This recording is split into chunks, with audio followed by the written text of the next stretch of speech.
Hi, welcome to another edition of the Alan Rosenberg Show. Today we're going to be talking about the Rolling Stones in the 80s. What you have in the 80s that they released: 1980, they released Emotional Rescue; 81, Tattoo You; 83 was Undercover; 86, Dirty Work; and 3 years later again, 89 was Steel Wheels. They released 5 studio albums. We're going to be ranking them, talking about them, showing you the 12-inch singles, things like that. They also released 2 compilation albums, Suckin' in the 70s and Rewind, and 1 live record, which was called Still Life American Concert 1981. I'm going to be showing you those as well. So without further ado, let's talk about the Rolling Stones in the 80s, and I'm going to rank the albums. I'm going to pull them out in order of my least favorite to my most favorite of the studio releases, and then I'll show you the other stuff as well. By the way, if you're new to my channel and you haven't subscribed, please hit subscribe, and feel free to check out my playlists and other videos. I have a lot of Rolling Stones videos and tons of other stuff. I have a huge Stones collection, as you probably know. So without further ado, out of the 5 studio albums, what is my least favorite? Well, easy to guess because I already did a video on it. I have a whole playlist series called Treasure or Trash, and I did a video on Dirty Work. My least favorite Rolling Stones album, I think it is their worst studio record out of all of their albums. Here's the original release. Still's got that red foil and the hype sticker. Bought it the day it came out. And the inner sleeve was like the first Stones album that actually had the lyrics. Not that I would sit there and read them. And I'm not going to go into this album too much because there's a full-length video talking about Dirty Work. The first single, of course, was Harlem Shuffle, which was a cover version, and it's pretty typical of the regular version. They just Stonesified it a bit, but it's not that different. And great artwork on that 12-inch. And the flip side on the 45 was Had It With You. And on this, it's just a Harlem Shuffle. But I didn't think it was a particularly great single, but I understood why they released it as a single because the rest of the album really didn't have much as far as the single goes. The second single from the album was One Hit to the Body, which was a great, great opening track. Love that. And Fight was the flip side. So Dirty Work would be at number 5. Ranking the albums from the 80s. And in fact, that would be my least favorite Stones album of all time. Again, check out my video. So if Dirty Work is number 5, what would be number 4? Well, number 4 for me would be Steel Wheels. Now, this came 3 years after Dirty Work, and after the so-called World War III between Mick and Keith, the Stones came back in a huge way, the biggest way. They did the Steel Wheels tour, which was the biggest tour of all time at that point. They played 6 nights, sold-out nights at Shea Stadium, to give you a perspective of the size of that tour. They released Steel Wheels, and I was thrilled with it. I thought it was a tremendous release. It had 12 songs on it. Really crisp digital production. A little bit too crisp, and over time, the production of it just kind of takes away from the Stones' lasting legacy, I think. The album, is just a little bit too produced, a little bit too clean. The original single, the first single, was Mixed Emotions. I was actually disappointed even then with that single. I just didn't think it was anything special, especially coming back after Dirty Work. That was the single. This is the CD single. The flip side was Fancy Man Blues, but this is one of the CD singles. Got a lot of extra tracks on it. Fancy Man Blues was a cool B-side. The second single was this guy. Here's the 12-inch Rockin' a Hard Place, which was a really good track. Nowadays, it seems a little too clean, a little too overproduced, but in its time, sounded really good. I thought it was a big improvement over Mixed Emotions. And Mixed Emotions, even when they played it live, it just kind of fell flat. But Rockin' a Hard Place was a good highlight of the Steel Wheels tour. And this is what the CD single looked like. Cook Cook Blues was the B-side. And then the deluxe CD had a lot of other stuff. Third song was fantastic. That was Almost Hear You Sigh. That was co-written with Steve Jordan. It was a leftover from one of the Keith Richards sessions, but Mick changed it up, and the three of them shared a songwriting credit. Almost Hear You Sigh, I thought, was by far the best song on the album. I call it the sister track of Beast of Burden. It's not quite as good as Beast of Burden, but it's a great track. And then, yeah, you got Wish I'd Never Met You. Was a B-side. Great single. And then the fourth single from the album was Terrifying, which actually played live on like one show or maybe two shows. On the TV broadcast, they did Terrifying. They did it great. That was a really cool song. I liked it a lot. Was the fourth single. Again, Terrifying. So 4 singles pulled from Steel Wheels. I thought it was a really strong record. There's a lot of mixture of stuff on there. Terrifying was different. It's got Hearts for Sale, a really cool track. Blinded by Love, like the Spanish 12-string guitar kind of track. Rockin' a Hard Place. Can't Be Seen was a good Keith track. Almost Hear You Sigh we talked about. Continental Drift, which was like a continuation of those Master Musicians, the Brian Jones era thing, and that worked really well. That was the opening music to the Steel Wheels show, actually. Slipping Away, another great Keith track. It's a really, really strong album. Maybe just a little bit too clean, but I really like it to this day. So Steel Wheels would be my number 4 out of the 5, but not because I don't like the album, because I definitely do. It's just not quite as good as the other ones that I'm going to mention. Number 3 favorite from the 80s for me would be this one, their 1980 release, Emotional Rescue. And Emotional Rescue in its time kind of got a bum rap because they said that it wasn't as good as Some Girls and maybe some leftover tracks. But I find Emotional Rescue to be a great, great listen.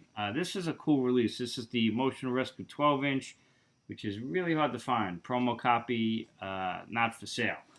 But Emotional Rescue, I actually use as an example of an album that is more than the sum of its parts. If you look at the tracks on Emotional Rescue, you're kind of like, there's really no classics on there, really. It doesn't really have like any really big highs. And I get that, and it's kind of true. But at the same time, when you listen to Emotional Rescue as an album, from the beginning to end, it just flows so well, as great albums are supposed to. And I think Emotional Rescue is a great album. Even if none of the songs are particularly great, it's just a great sequence, great experience listening to it. I love the opening track, Dance. Hey Keith, what you doing on the corner of 8th Street and 6th Avenue? Hey, what you doing? Love it. And then there's the 12-inch version of that, If I Was a Dancer, which is on Second to 70s, is really cool. Summer Romance, that left over from Some Girls, but it's a really good straight rocker that, in the vein of like When the Whip Comes Down, respectable, but not quite as raw, but it works really well. Send It to Me, I think, is a great little reggae-ish kind of track, love it. Let Me Go, kind of a basic track, but that was always a highlight of the 81 shows when Mick would go into the audience. Indian Girl, I love, just an awesome ballad with all this great mariachi-type sounds in it. Love that track. Where the Boys Go, another straight rocker that I think is really excellent, although I would have edited out those female vocals at the end. Down in a Hole is something like the Stones can do in their sleep, but it just works so good. When on the album, it just fades in, so it's obviously was an extended jam, and they just kind of threw it on there, and it's just a rough bluesy jam that works really well. Emotional Rescue is one of the most interesting songs the Stones have ever done. It was amazing to me that it was the single. It's just so damn uncommercial, although it was a huge hit.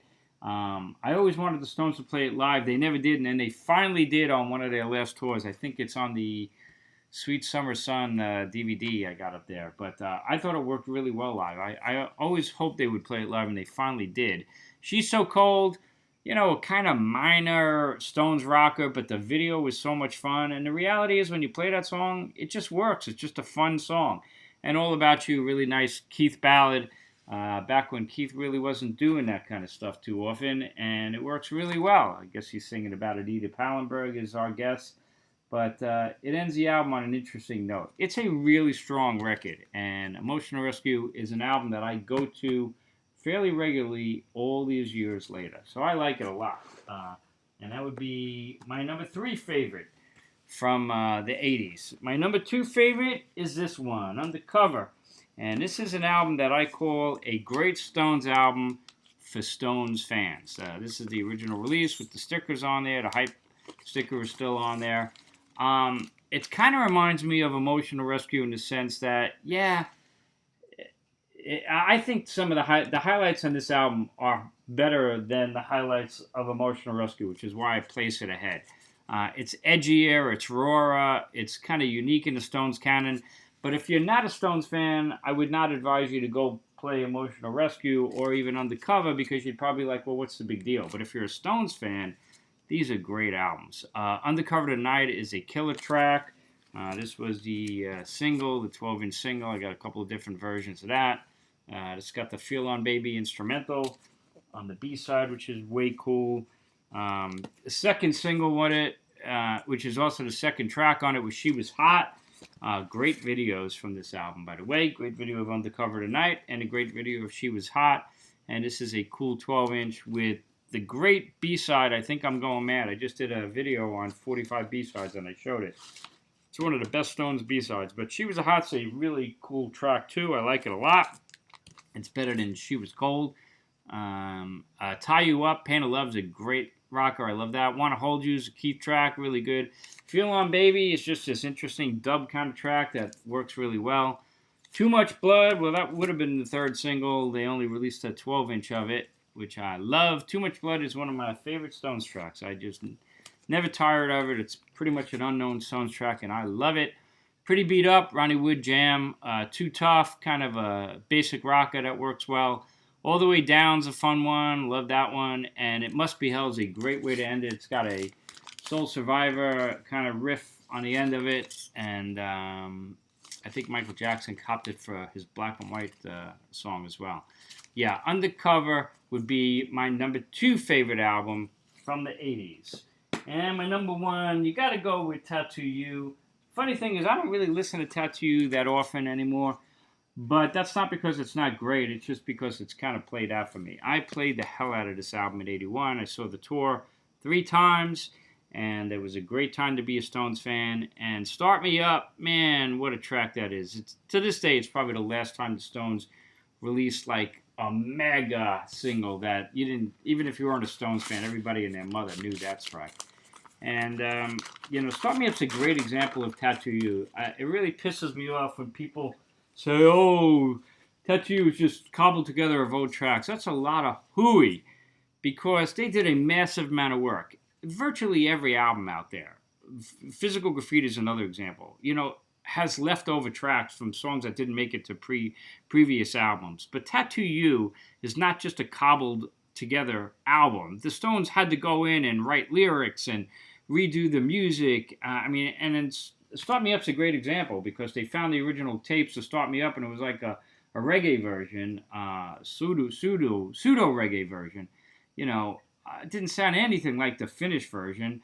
And same thing with the other tracks. Well, Hang Fire is kind of left over. That was from the Some Girls time. But Slave, is just such a cool jam. Originally was from Black and Blue era. Little Teeny is a great classic Keith rocker. Black Limousine with some help from Ronnie Wood writing that one's a good bluesy track. Neighbors, never been one of my favorite ones, but a great video. And the fact that matters when they play it, it works well. And then side 2, which was the more acoustic side, because I love they got the rockin' side and the acoustic side. And you got Worried About You is a really good song with mixing and falsetto. Tops is amazing. They say it was a leftover from Goat's Head Soup. Well, if you hear the original music from it, man, they put a lot of work into it for this album. And great vocals, and I love that track. Heaven, totally unique track. Just takes you on this ethereal groove. No Use in Crying with that great bluesy but beat to it. No use in crying, stay away from me. And Waiting on a Friend, one of the most beautiful ballads the Stones have ever done. It's the kind of album that I don't play it often, but when I play it, I'm like, holy shit, this album is amazing. And it is. So that's why I would have the Stones Tattoo You as the #1 album from the 80s. Here's that super mega deluxe Uber deluxe that came out a couple of years ago with just a ton of stuff in here. That's fun. Fun collection for sure. So there you have it. #5, least favorite from the 80s, would be Dirty Work. The only one that, I mean, I like every Stones album, but that's definitely at the bottom. #4, Emotional Rescue, an album that I love. #3, #4 was Steel Wheels. Still really good record, great mixture of stuff. #3, Emotional Rescue. #2, Undercover. #1, Tattoo You. Not a bad releases from the 80s from the Rolling Stones. What else did they put out? Well, after the 81 tour, and that was a great, great tour, the biggest tour of its time, in its time as well. In 82, they put out this thing called Still Life. I actually was fairly disappointed with this live album. The performances were okay. It was a mixture of different dates, and it's a good live experience. It sounds like you're at a show. I thought putting on 20 Flight Rock, going to a Go-Go as a single was a really smart move. But it was just okay. I don't know. The shows were so great, it just didn't capture it that much, in my opinion, on this album. This is a cool version of the same Still Life album. This one was a picture disc, which looks pretty cool right there. Stones had all that Dayglow 1980s stuff. Mick was wearing those football pants for that tour. Doesn't age that well. The movie, of course, was Let's Spend the Night Together, which was okay. There was the single, Going to a Go-Go, and the flip side was Beast of Burden, that was not on the album. And then Time Is on My Side was the second single. And that had 20 Flight Rockin' Under My Thumb as the B-side. So it was a decent release, but in the realm of Stones live albums, kind of just okay. More interesting, I thought, was in 1981, after, for the 81 tour, they put out this collection called Suckin' in the 70s. I got a couple of different versions of this. That's an import. This is the US version. And somewhere over here is the hype sticker. I love this record. That's what I want in a compilation. It's just unusual. Everything is Turned to Gold was the flip side of Shattered. Hot Stuff, Time Waits for No One, one of my favorite Stones tracks, although it was an edited version. Fool to Cry.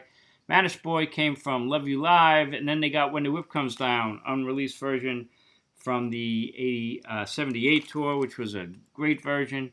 If I Was a Dancer was the extended version with different lyrics of Dance from Emotional Rescue, and Crazy Mama and Beast of Burden. I don't listen to Stones compilations very often, but when I do, I still put on Suckin' in the 70s. Really cool collection. And then they did change labels, of course, after Undercover, and they went to Columbia, CBS, and their first release was Dirty Work, so they got a chance to release another compilation, which was Rewind, 1971-1984. The vinyl version, which is this one, is different than the CD version. So if you're a Stones collector, you want both versions because they're different. Different tracks on these. So a little footnote there.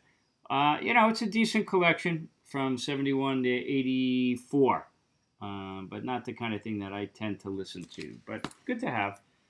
So there you have it. What's your opinion of the Rolling Stones in the 80s? I used to have a bumper sticker, the Rolling Stones sucking in the 70s, eating out the 80s. I was going to call this video Eating Out the 80s, but I don't know if that's politically correct. But that was a good bumper sticker. Anyway, thanks for watching. Let me know what you think of the Stones in the 80s. It's better than a lot of people realize. And it was a good time to be a Stones fan, for sure. Thanks for watching. Check out my other videos, and I will see you next time on the Alan Rosenberg Show.